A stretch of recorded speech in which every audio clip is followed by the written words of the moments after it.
Dans cette vidéo, on va parler d'hébergement SEO. On va parler de la différence entre notamment un hébergement mutualisé et un serveur dédié. J'ai fait cette vidéo avec ce tweet là qui a eu voilà, plus de 7000 vues au moment où je fais cette vidéo. J'aurais pas pensé que ça ait eu autant de, entre guillemets, de succès. Alors c'est vrai que du coup, vous êtes plusieurs à me demander, me poser des questions sur AutoSwitch, mon avis, nanana, sur les hébergements et tout. Alors forcément, ça fait plaisir, mais je vais y répondre, mais vraiment, j'insiste là-dessus avec mon retour d'expérience en tant qu'utilisateur et voilà, SEO, enfin bref, mon expérience dans le web depuis 2008. Mais je précise, voilà, je suis pas sysadmin. Si tu as des questions vraiment techniques, le mieux, ça reste de le poser quand même directement à l'hébergeur. Si par exemple, tu utilises AutoSwitch, tu poses à AutoSwitch, c'est un très bon support à ce niveau-là. Ok. Alors là, je vais parler dans l'exemple AutoSwitch. Je vais pas faire un comparatif entre les meilleurs hébergeurs.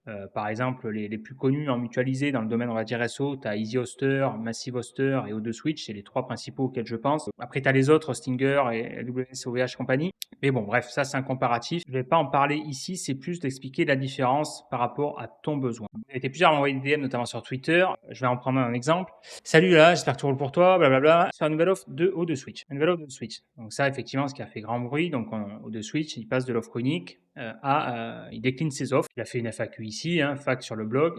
Et c'est dommage d'ailleurs qu'il n'ait pas shooté la base mail, qu'il n'ait pas envoyé un mail. Bon, bref. Donc l'offre unique, effectivement, déclinaison en trois offres. Pro, Cloud, pardon, l'équivalent actuel de l'offre unique. Et ensuite, voilà, on a moins bien, gros, downgrade et mieux en mutualisé. Et après, on a du dédié. Je souhaitais la prendre pour un projet e-commerce que je vais traduire en toute l'Europe, 8-9 langues en tout. Je fais l'édition de site depuis longtemps. Donc ça, c'est la cible majoritaire. Enfin, vous êtes plusieurs dans ce cas-là, édition de site, voilà. Mais quand on en parlait dans le tweet, je n'ai pas les bonnes compétences pour dire ce type d'offre était vraiment meilleur. Et donc je lui dis, salut, ça va, merci. Là. Je pense que je peux partir sur l'offre cloud. Cloud et Pro bénéficient de l'une avec ressources indépendantes d'après de Switch, c'est la particularité, ils ont bien insisté là-dessus, leur propre jeu, en tout cas on va les prendre au mot. La particularité c'est qu'avant l'offre unique, les lunes c'était des ressources partagées. Donc le seul cas des lunes intéressant, c'était pour raison de sécurité où tu vendais de la création de site, etc. Mais pas pour des questions de performance. Même s'il y avait une histoire quand même qu'il disait qu'à l'époque, même si les ressources étaient partagées, c'était peut-être plus stable, j'en sais rien. Bref, c'est pas très cohérent, mais pourquoi pas.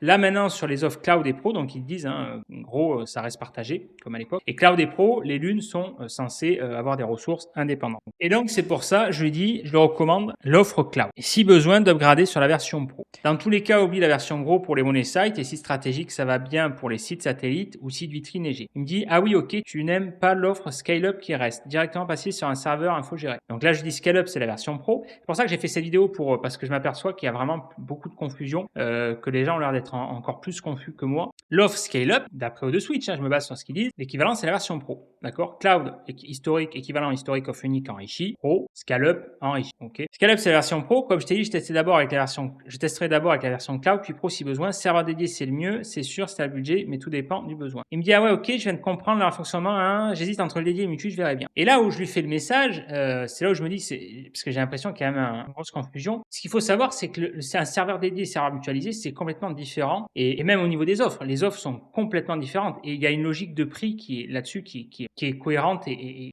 qui est évidente. Tu peux pas avoir les mêmes ressources pour 16 euros ou même 24 euros par mois que pour un dédié. L'offre actuelle, elle est à 149 euros. D'accord? Ça n'a rien à voir. C'est pas du tout les mêmes offres. Et donc, je lui dis, quel est ton budget, ton besoin exactement? Ce sont deux offres complètement différentes. Le dédié repose de ressources, comme son indique dédié. Comme son indique, c'est ton serveur recommandé pour des sites lourds et ou plusieurs sites sérieux à gérer sur long terme. Le mutualisé est recommandé pour des sites standards et ou peu de sites. Si tu dois héberger une centaine de sites stratégiques, que tu es une agence ou un éditeur qui fait du volume, alors opte pour le dédié. Si tu as max 30 sites stratégiques et que ton budget est serré, opte pour le mutualisé. Si tu as 7 ou 8 instances d'offres uniques actuellement, alors oui, opte pour le dédié. Si tu as jusqu'à 5 instances nodes d'offres uniques historiques max, ton budget est serré, opte pour la version pro et vois ce qui se passe. Et alors là, tu vois, je découvre sa réponse en même temps que je fais cette vidéo. Pour faire simple, c'est un projet e-commerce avec le site mère en français. Ouais. Je vais le traduire en 8 langues européennes, une moyenne pour chaque site de 15 à 25 cas de trafic à peu près. La version FR un peu plus. Ok. Au niveau du budget, je peux permettre un peu plus qu'un mutu. Si les résultats en web perf sont bien là, je peux dépenser 25 à 45 par mois si nécessaire. J'ai un thème codé par un dev web qui devrait être pas mal en web performance. Donc, si je calcule, chaque site fait entre 15 à 25 cas de trafic. On va prendre 20 cas. 20 cas, donc 8 langues. Ça fait 160 cas de trafic. Donc, il précise pas, j'imagine que ça va être par mois. 160 cas plus la version FR qui fait plus. Donc, 180, on va dire 200 cas de trafic. 200 cas de trafic. Ok. Alors, c'est pour ça que j'ai fait cette vidéo pour vraiment détailler. Encore une fois, je le répète, je suis pas sysadmin. C'est pour des questions techniques à prendre avec des pincettes. Pose la question directement à l'hébergeur, là, AutoSwitch. Moi, je te réponds d'un point de vue utilisateur SEO. Ce qu'il faut prendre en compte dans l'hébergement, au niveau de la performance, c'est de voir, comment le serveur est optimisé. Donc là, on va partir du principe que le serveur est correctement optimisé, comme là, au de Switch. Et 2, surtout, de voir comment les sites que tu héberges dessus sont optimisés. C'est sûr que si c'est des passoires, ça va consommer plus de performance que de raison. Si ton site est correctement optimisé, par exemple, si tu utilises un CMS fait maison, et pas WordPress, pas les plugins et compagnie, ça va bouffer forcément beaucoup moins de ressources. C'est évident. Si tu traites le problème à la racine. C'est du bon sens. Hein. C'est comme, je sais pas moi, si tu as une voiture 1000 chevaux, tu mets 1000 chevaux sur une Clio et 1000 chevaux sur un truck Toyota, le rapport poids-puissance, c'est pas le même, tu vois, parce qu'il y a plus de masse à bouger. Bon, mais là, c'est pareil. Si ton site, il est correctement optimisé, tu vas nécessiter moins de ressources. Mais on va partir du principe, voilà, c'est du WordPress moyen ou du WooCommerce. D'ailleurs, parce que c'est pareil, il dit e-commerce, avoir le CMS. Est-ce que c'est WooCommerce ou si c'est donc le plugin e-commerce sur WordPress, ou alors si c'est les e-commerce classiques, des Shopify, du PrestaShop, ou alors CMS fait maison, comme c'est le cas pour les clients que j'accompagne, ou alors tu pars du WordPress custom. Bon bref, c'est quand même des CMS assez lourds. Et puis même si c'est de l'e-commerce de manière générale, même si c'est un CMS fait maison, il y a quand même qui est bien optimisé, il y a quand même beaucoup de requêtes. L'e-commerce en général est lourd. Le problème c'est que pour moi, là, ça demande vraiment. Là, je me mets dans la peau d'un sysadmin, d'un support technique. Qui a un minimum de temps à passer, on va dire, parce qu'après ils ont une logique de coût forcément. Je demanderais quand même une étude détaillée parce que e-commerce c'est très vague en fait, ça dépend, tu vois. E-commerce c'est très vague. On va parler concret. On peut partir d'un e-commerce avec la petite boutique qui vend des pierres précieuses, de la lithothérapie, tout ça, la boutique de j'en sais rien moi, une personne du coin, d'accord, Nathalie ou Michel, et voilà, qui a sa petite entreprise, qui est auto-entrepreneur, j'en sais rien, ou qui a sa société, peu importe, qui a son petit site boutique, sa boutique en ligne, et qui fait, on va dire, 20 000 de trafic. Bon, ben là, il n'y a pas des gros besoins. Dans ce cas-là, le mutualiser convient amplement. Si, en supposant que le site n'est pas hacké ou est pas de, voilà, il n'y a pas de truc. Si par contre, déjà ici, la donnée qui est importante, c'est le trafic. Il dit, tu vois, voilà, on serait à 200 000 de trafic par mois. 200 000 de trafic par mois, ça commence à faire, mais ça justifie pas forcément encore un dédié. Ça dépend à voir si on se base sur l'offre, la communication de Switch, les informations communiquées. La version cloud et pro pourrait être intéressante s'il héberge que ceci. C'est pour ça qu'en fait, ce qu'il faut voir, c'est au cas par cas, c'est une stratégie globale. C'est pour ça que je fais cette vidéo. Si, admettons, tu as un projet e-commerce, il fait 200 000 visites, ok, et que tu héberges que ce site-là, moi, je serais tenté de, et c'est pour ça que j'insiste là-dessus, dans la précédente vidéo, j'en ai parlé, c'est le principal intérêt, je pense, c'est pour ça qu'ils ont fait ça au de Switch, d'avoir décliné les offres, c'est de faire une offre évolutive. C'est-à-dire qu'effectivement, avant, tu avais l'offre unique historique sur de Switch à 5 € par mois, enfin, qui a augmenté à 7. Bon, ben, tu as l'offre unique. Si ça correspond à tes besoins, tant mieux. Ton besoin, il évolue. T'es couillonné. Tu passes chez un autre hébergeur vu qu'ils ont que ça. Parce qu'à l'époque, ils faisaient pas de dédié, d'ailleurs, si je dis pas de bêtises. Et donc, c'est pour ça, ils ont eu cette intelligence de faire ça, je pense, à mon avis. C'est que là, voilà, tu peux commencer en mode pépère. Alors là, l'e-commerce, pour moi, je te déconseille le gros.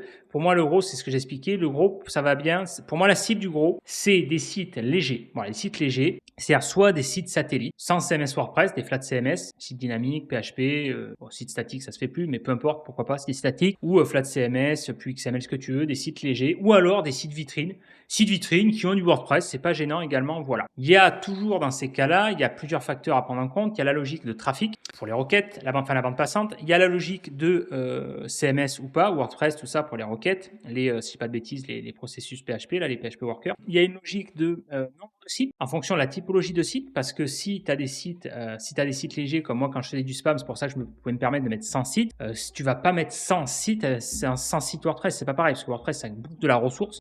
Même si c'est des sites simples en soi pour faire par exemple de la vente de liens, ça bouffe quand même un minimum de ressources. Donc ça, le gros, ça va bien pour débuter, comme son indique, voilà, c'est une offre entrée de gamme, une offre d'appel. Okay. Là où ça commence à être intéressant, c'est Cloud et Pro. Donc là, pour son cas, lui, l'e-commerce, tu as un e-commerce, tu mets que ce site-là, tu prends pas trop de risques parce que tu testes dans le pire des cas, parce que dans le pire des cas, il se passe quoi? Mais d'après, si je me fie à ce qui est communiqué, ça devrait, ils le disent, c'est des ressources monstrueuses, patati patata, donc ça devrait largement compenser les besoins. Mais dans le pire des cas, ça convient pas. Eh ben, tu peux upgrader à l'offre pro. Et la grosse différence, et là j'insiste là-dessus, c'est pour ça que ça a agacé moi le premier les hébergés actuels, parce que là, c'est que là, la plupart des hébergés, tu vois, moi j'avais 4 nodes, 4 instances, il y en a qui en ont 7, 8. La migration, c'est un bordel monumental, c'est un plat de spaghettis, tu perds un temps fou à tout migrer et tout, voilà, c'est ça qui est pénible. Mais par contre, une fois que ça c'est fait, une fois que tu as tout remis dans les clous, après tu peux upgrader, c'est-à-dire que là, ton offre cloud, elle est sur ton node, j'en sais rien, moi ce que tu veux, raclette, merguez ou ce que tu veux. Enfin, Je suppose, j'imagine, parce que là, par contre, là, à mon avis, ça va se virer à l'appel, mais je pense, ça me paraît logique. Tu as ton node merguez, il est sur l'offre cloud, tu veux upgrader sur l'offre pro, tu n'as pas besoin de refaire les migrations, les nodes et compagnie, parce que alors là, tu n'en sors pas, mais tu as autre chose à faire, quoi. Tu vois, tu n'es pas hébergeur à la base, hein, voilà, t'es SEO, tu es ce que tu veux, tu es graphiste, tu es ce que tu veux, voilà. Et donc là, c'est une offre évolutive, c'est là qui est intéressant. Tu testes, et si c'est pas bon, là, dans ce cas, tu passes sur le dédié. Mais attention, le dédié, c'est pas le même prix, là. Là, on est à 16 sur l'offre cloud. Le dédié, on est à 149, donc 10 fois plus. Mais c'est pas les mêmes offres. Okay. Ça, c'est la première chose. La deuxième chose, c'est effectivement, c'est la typologie de site. Tu vois, j'hésite entre le dédié et le mutu. Ça dépend de tes besoins et tes besoins techniques et ton budget. Parce que forcément, 16 euros par mois et 150 par mois, c'est pas le même budget, tu vois. Mais ça dépend de tes besoins. Comme je t'ai dit, à l'époque, l'agence web dans laquelle je travaillais, on avait un serveur dédié. Tu vois, c'est pour te dire, hein, on payait pas 150, on payait 1500 à l'époque. Hein. En 2000, je te parle de ça, 2008 à 2012. On payait 1500 euros par mois. Donc forcément, c'est pas le même serveur non plus et on hébergeait 600 sites. Mais par contre, là, on pouvait utiliser le terme ressources monstrueuses. Ouais, là, effectivement, on pouvait mettre ce qu'on voulait, ça tournait dessus. Pour te dire à quel point, et d'ailleurs, petit aparté là-dessus, en réponse à Nicolas, là, Mister WordPress, tu vois, quand j'avais testé, effectivement, je lui disais, j'avais testé à l'époque sur les nodes, là, sur l'offre historique unique, là, avant l'inclinaison. Dès que j'ai mis des sites stratégiques sur un node, donc, qu'est-ce que j'appelle site stratégique? Site commerce. Un site qui fait, par exemple, 100 000 VU par mois minimum. Un site qui rank en première position, c'est la Rocket Ulchi. Alors, tu cumules tout ça, c'est encore plus stratégique. Le node était congestionné avec des erreurs 503 répétitions. Et donc, en recoupant les données, 503, ça voulait dire qu'il y avait souvent des problèmes de RAM. C'est ce que disait Nicolas, d'ailleurs. Et c'est pour ça que, d'ailleurs, sur les déclinaisons d'offres, ce qui change également, c'est la RAM. Bref. Et j'avais dit, tu vois, par le passé, donc 2008 à 2012, la boîte dans laquelle je travaillais disposait d'un serveur dédié infogéré pour 1500 euros par mois avec, c'était Hoster, d'ailleurs. Dès qu'on faisait une refonte de sites clients, pour te dire la puissance et l'importance de l'hébergement que les gens ne se rendent pas compte, en greffant notre CMS, dès qu'on faisait une refonte de site client en greffant notre CMS fait maison, optimisé, avec FCK Editor, optimisé techniquement pour la WebPerf et l'SEO, parce qu'à l'époque on s'en occupait déjà, plus migration sur notre serveur dédié, les sites explosaient systématiquement en ranking en passant en première page, voire dans les premières positions. Les gens ne se rendent pas compte à quel point les performances d'un hébergement et d'un CMS jouent un rôle crucial dans le ranking. C'est juste délirant, hallucinant pour et je parle pour des requêtes stratégiques. Et là, je te parle encore une fois, c'est du retour d'expérience. C'est pas du on m'a dit que, j'ai lu que. Moi, je me base vraiment sur des faits. Moi, je te garantis que par expérience, c'est ce que je l'ai vu, je l'ai constaté pas qu'une fois. Je l'ai constaté des dizaines, voire des centaines de fois. Parce que j'en ai géré des clients à l'époque, hein, je te le dis. Donc, et chaque fois, c'était le même cas. C'est pour ça que je les incitais chaque fois à passer sur notre CMS et à migrer sur notre serveur. C'était pas que pour faire de la vente. C'était parce que je savais très bien les résultats SEO. C'était factuel. Voilà, c'était factuel, tout simplement. Ton profil. Admettons, tu es une agence web ou tu es éditeur de site, tu fais de la volumétrie, tu as un volume de site important à gérer. Quand je dis un volume de site important, c'est à partir de 100 sites, d'accord? À partir de 100 sites, et bien là, c'est évident, la question ne se pose pas. Et là, si ça marche pas, tu pourras pas blâmer O2Switch, même si ils disent que voilà, les lunes, tu as les ressources dédiées, à un moment donné, faut être sérieux 5 minutes.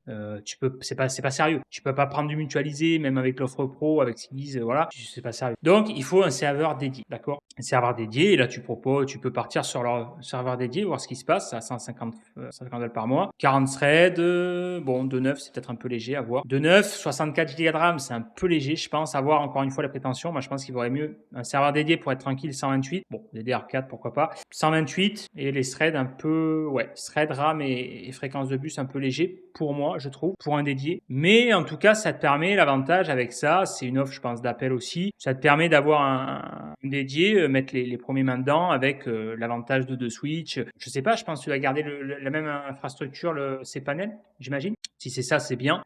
Tu gardes tes repères, tu as le support de switch, donc ça, c'est important. Je trouve que pour commencer, en tout cas, faire tes premiers pas sur un dédié, je pense que c'est ça d'ailleurs la force de switch, hein, de cet hébergeur pour moi, c'est qu'il est bien pensé pour des profils débutant sur le plan technique, sur le plan financier, sur le plan voilà, tu veux pas un truc qui soit très complexe, très voilà. C'est bien pensé à ce niveau-là, au niveau voilà de l'interface, du support, des fonctionnalités très bien. Et je pense que c'est très bien pour ça, pour te mettre en confiance, pour commencer sur un dédié. Moi, j'aurais tendance à recommander ça. C'est très bien. Voilà, j'imagine que faudrait creuser plus en détail, mais j'imagine qu'il doit avoir un bon rapport qualité-prix à ce niveau-là. Il n'y a pas de raison. Voilà. Et ensuite, à voir s'il est possible. Mais déjà, tu as de quoi faire. Ok. Et après, si t'as pas, tu vois, je le répète, si tu as 100 sites, c'est des sites satellites sans CMS, au cloud, ça va très bien. Et encore, je suis sûr que pour moi, j'irais même jusqu'à tester. Moi, honnêtement, tu vois, si c'était que, moi, si j'avais renouvelé les nodes, là, si j'avais que pour les sites satellites, moi, j'aurais testé avec l'offre gros, tu vois. Parce que si c'est des sites légers, en flat CMS, sur WordPress, L'offre gros, ça suffit logiquement, il n'y a pas besoin de ressources. Voilà. Le seul truc où tu vas être limité, c'est pour faire des backups, mais tu t'en fous vu que c'est des sites légers. Encore une fois, c'est cohérent. C'est QFD, tu n'as pas besoin de beaucoup d'IO. Voilà. Mais ce qui est intéressant, c'est que tu peux avoir une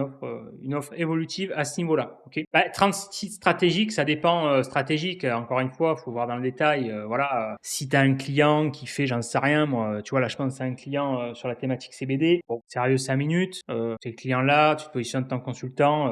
Tu vas pas te positionner en tant qu'hébergeur, d'accord? Tu vas pas te positionner en tant qu'hébergeur et je te conseille pas du tout de te positionner en tant qu'hébergeur parce que si tu poses de toute façon cette question entre mutualisé et dédié, ça veut dire que tu n'as pas suffisamment de connaissances, tu n'es pas suffisamment qualifié en technique. C'est pas un reproche, c'est un constat, c'est comme ça. Chacun son métier. Et donc, tu vas pas gérer un client de cette ampleur-là qui veut se positionner, un e-commerce qui veut se positionner sur CBD, soit un retailer, soit un pure player, sur le marché auto, les pièces détachées auto, sur le marché de la santé, comme un client que j'ai accompagné. Voilà, ils ont leur propre infrastructure. À un moment donné, quand tu vises certaines requêtes, c'est pas du tout les mêmes budgets déjà. Et voilà, donc la question se pose pas, c'est un faux problème. Ça va bien, ça cible, je pense, majoritairement les éditeurs de sites. Voilà, comme là, éditeur de site, tu veux te lancer, tu testes cloud et pro, et après, si ça va pas, serveur dédié. Et serveur dédié, ça va dépendre aussi du budget, tout simplement. Hein. J'espère avoir été le plus clair possible. Dis-moi ce que tu penses en commentaire de cette vidéo. Est-ce que ça a pu t'éclairer ou pas? J'espère, c'était le but. Fais-moi part ton retour en commentaire. Et moi, je te dis à de suite dans la prochaine vidéo. Ciao. Never stop searching, never quench the